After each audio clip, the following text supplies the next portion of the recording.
징후 사건이 소행이라고 단정할 수 있는 근거가 있다면 내놓고 공동으로 조사해보자는 우리의 요구에 응해 나서야 한다. 악명 높은 의사 조치는 역사의 옹을 통해 전해야 할 정치적 음모의 산물이다. 의사 조치 해제를 위해서는 책임 있는 조치가 있어야 한다는 입장에 변화가 없습니다.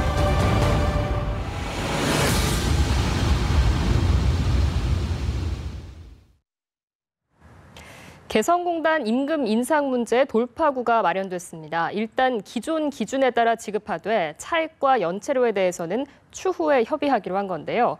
한편 북한은 오이사 조치 해제를 요구하면서 천안함 사건에 대한 공동조사를 제안해 왔습니다. 사과는 하지 않고 왜 공동조사를 제안하는 걸까요? 연합뉴스 동북아센터 장용훈 북한 전문 기자와 함께 자세히 짚어보겠습니다. 네, 먼저 개성공단 임금 협상 문제 돌파구를 찾았는데요. 어떻게 합의가 된 건가요? 예, 지난 22일, 그러니까 지난주 금요일이었는데요. 개성공단 관리위원회 그리고 북측의 중앙특구개발지도총국이 개성공단 임금 문제에 대해서 일단 잠정적인 합의를 이뤘습니다. 내용을 보면 일단 그 개성공단의 노임을 기존의 기준에 따라서 지급을 하되 3월 1일부터 발생한 노임, 이 노임의 차액, 그리고 연체료 문제에 대해서는 추후 협의 결과에 따라서 지불하기로 한다라는 내용을 담고 있고요.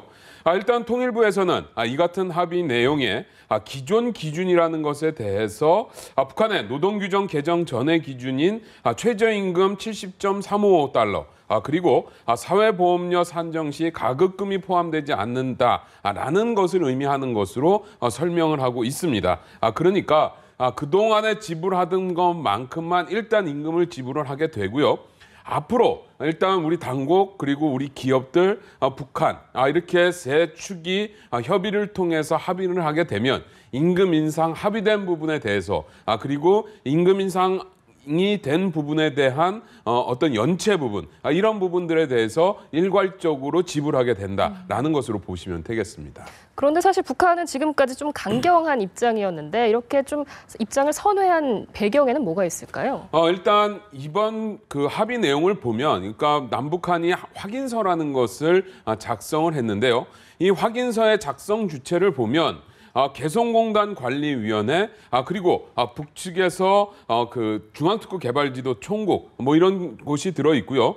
뿐만 아니라 우리 쪽에서 포함된 것을 보면 그 입주기업과 영업소 대표도 함께 포함이 되어 있습니다.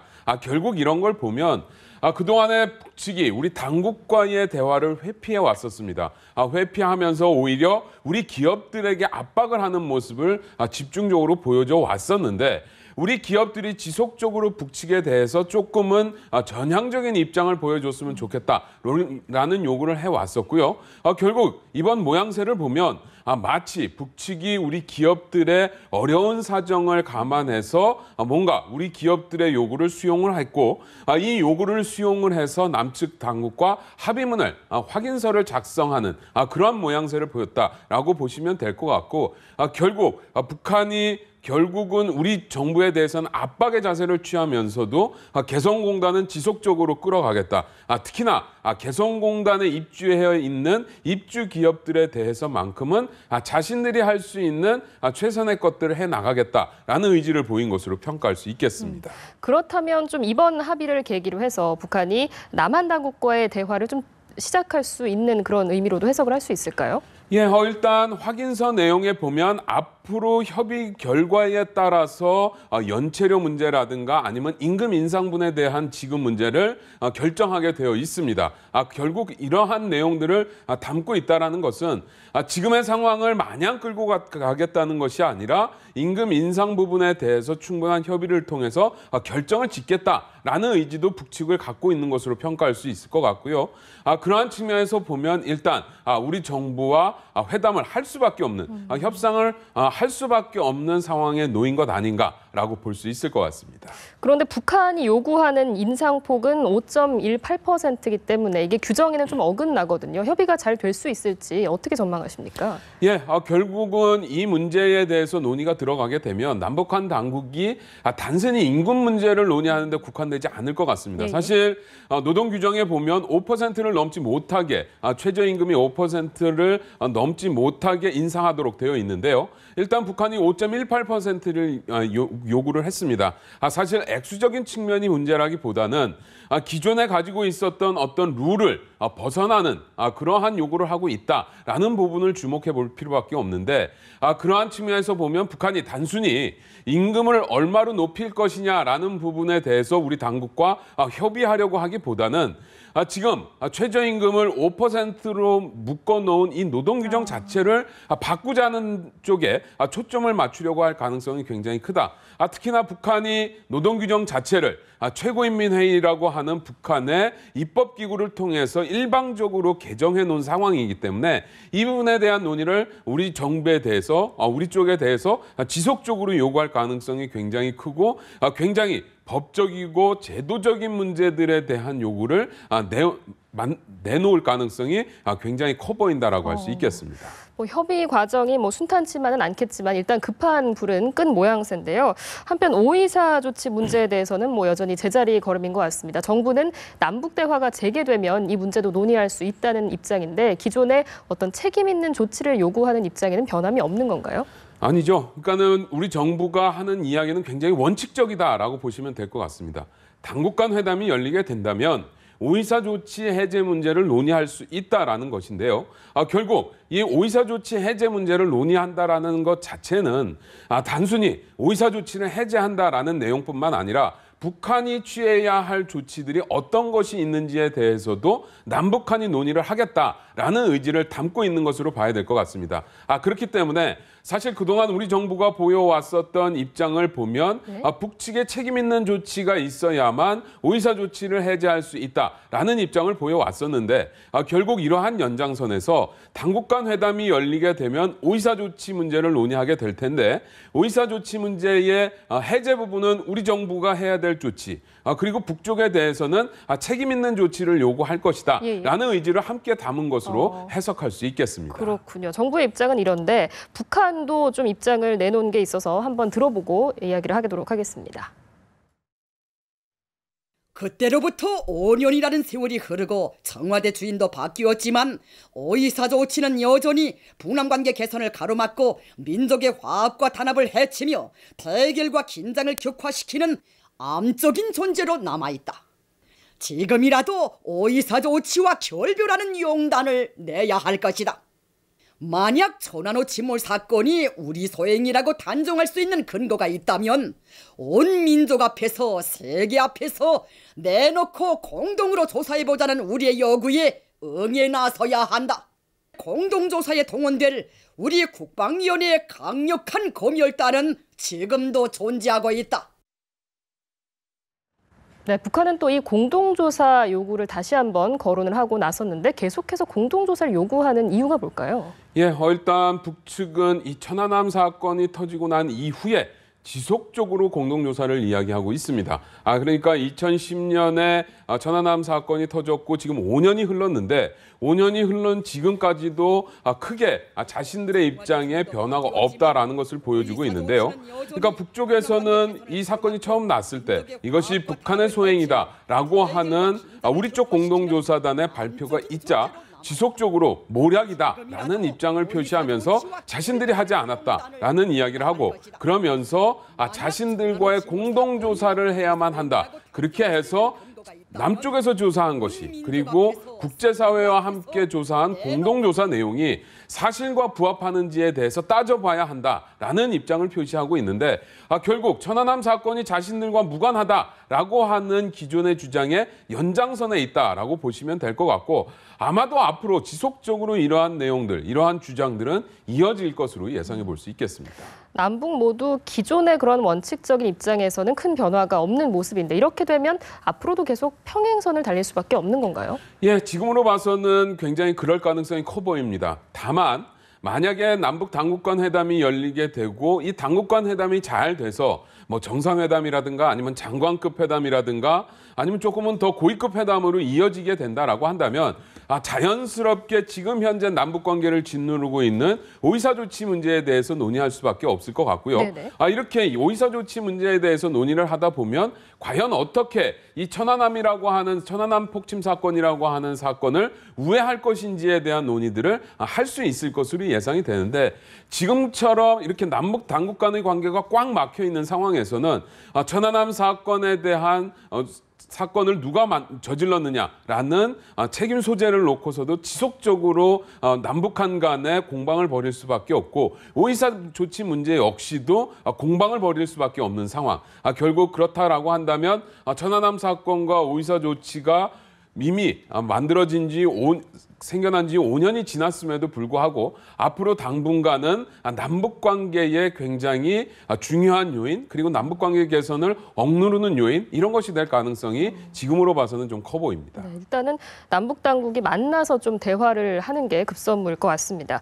이런 상황에서 한미일 3국의 북핵 육자회담 수석 대표가 서울에서 만나서 오늘부터 이틀간 회동을 하는데 일단 오늘은 양자 협의가 진행되는 것 같더라고요. 어떤 내용이 오갔습니까? 네, 그렇습니다. 오늘 있었던 내용들은 주로 양자 협의였습니다. 그러니까 한미일 3국의 육자회담 수석 대표들이 만났는데 일단은 한일 간에 미일 간에 만나서 서로 북한 문제에 대한 서로 간의 의견을 조율하고 그리고 자신들이 생각하고 있는 향후 대응 방안들에 대해서 논의하는 시간이었다라고 보시면 될 것 같고 다만 일단은 업무 만찬 형식으로 3국 수석 대표 회동이 이루어지기는 했지만 아무래도 이제 만찬 회동이라는 점에서 보면 심도 있는 내용 대화가 오가기는 좀 어려웠다.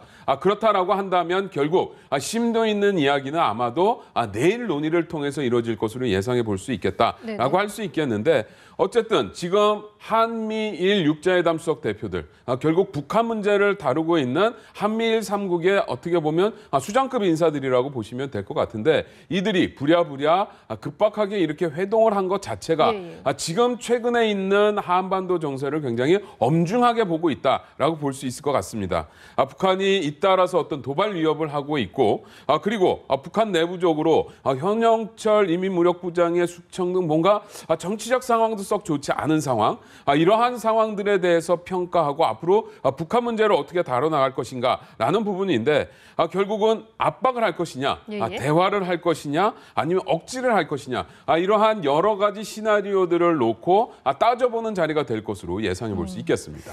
또 내일 3자 협의에서 좀 보다 구체적인 내용이 나오지 않을까 싶은데요. 좀 눈길을 끄는 것이 이렇게 3자 협의를 한 직후에 한미 수석 대표가 또 중국을 간다고 하더라고요. 이게 좀 이례적인 일이지 않습니까? 예, 그렇습니다. 한미일이 모이는 자리 아니면 한미일이 모이는 자리에 중국과 러시아가 참가를 한다든가 아니면 양자 회동을 갖는 경우가 보다 많죠. 그러니까 한국과 중국이 만나거나 아니면 미국과 중국이 만나거나 이런 양자 회동을 가지는 경우가 많은데 육자회담 수석 대표, 한국과 미국의 육자회담 수석 대표가 중국에 가서 중국 육자회담 수석 대표인 우다웨이 한반도 사무 특별 대표를 만난다라는 것. 물론 3자가 함께 만나는 것은 아니고 중국과 미국 그리고 한국과 중국 이렇게 양자 간의 만남을 가지기는 하는 것이지만 어쨌든 한국과 미국의 육자회담 수석 대표가 중국으로 간다라는 사실 자체는 일단 한미일 3국 협의를 통해서 결정된 내용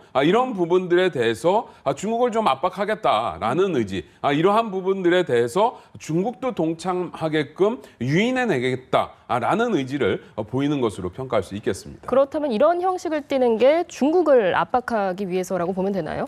예, 그렇습니다. 지금으로 봐서는 중국의 어떤 정책적 변화 아니면 정책적 동참을 이끌어내기 위해서 한국과 미국의 육자회담 수석 대표가 가는 것으로 봐야 될 것 같고 종국적으로는 중국이 한미일 3국 수석 대표 회동에서 결정된 내용들에 동참을 하게 된다면 예. 결국 그 자체가 북한에 다시 압박이 예. 될 수 있는 요인이기 때문에 일단 지금으로 봐서는 지금 단기적으로 봐서는 중국을 압박하는 모양새를 갖추면서도 종국적으로는 북한을 압박하려고 하는 의지를 함께 담은 것으로 평가할 수 있겠습니다. 네.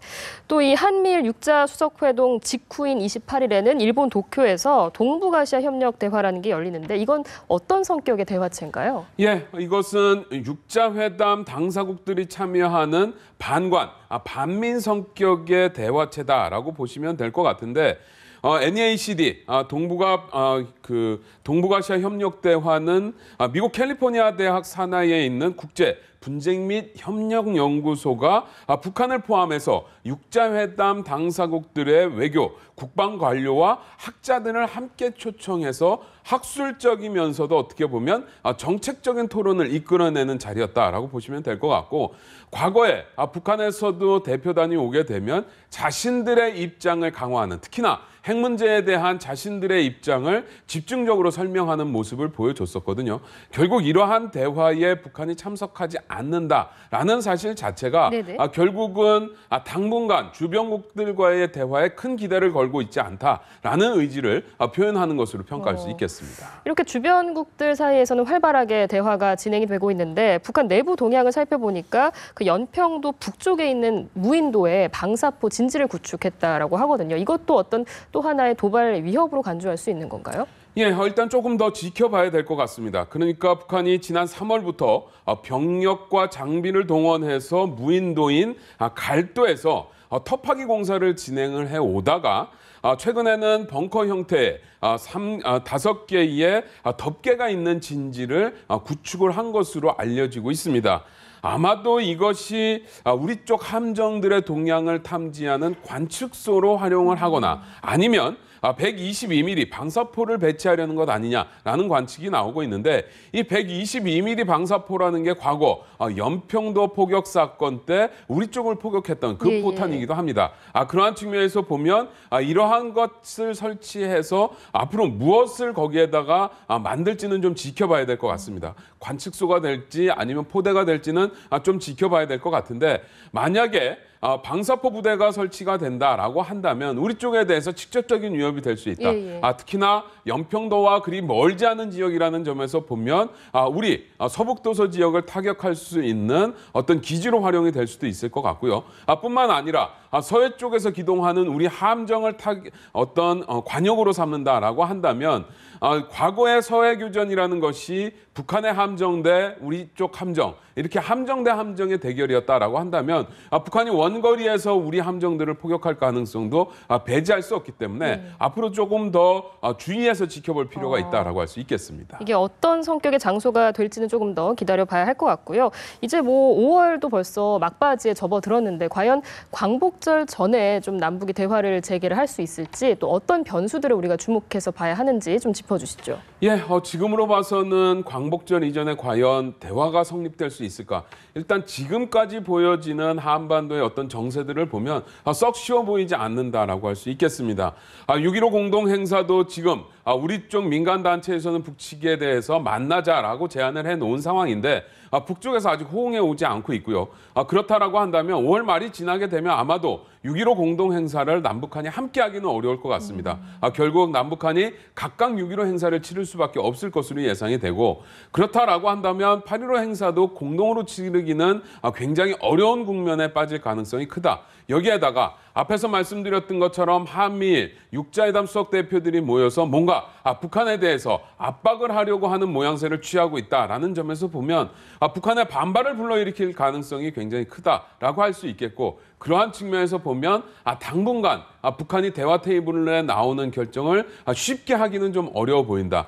그렇다라고 한다면 뭔가 주변국들이 당근책을 제시해야 되는데, 지금 현재의 한반도 정세로 보면 주변국들이 당근책을 내놓기보다는 압박 위주의 정책을 펼 가능성이 크기 때문에 일단은 당분간은 대화가 실종된 한반도의 상황이 지속될 수밖에 없다. 라고 좀 예상해 볼 수 있겠습니다. 그런데 또 이제 8월이 되면은 을지 프리덤 가디언 훈련이 시작되기 때문에 지금 이 시간을 놓치면 더 힘들어지는 거 아닌가요? 예, 그렇습니다. 8월 이제 중순께가 되면 을지 프리덤 가디언 한미합동 군사 연습이 열리게 됩니다. 을지 훈련이 시작이 되면 북한은 늘 자동 반사적으로 반발을 해왔었고 군사적 긴장의 그 도수를 굉장히 높이는 모습을 보여줬었거든요. 예, 예. 그러한 측면에서 보면 8월 전에 뭐가 이루어져야 되는데 예. 지금으로 봐서는 8월 전에 뭐가 이루어지기 어렵다. 그렇다라고 한다면 결국 8월 말쯤에 가서는 긴장이 굉장히 고조된 상태로 만들어질 가능성이 굉장히 크고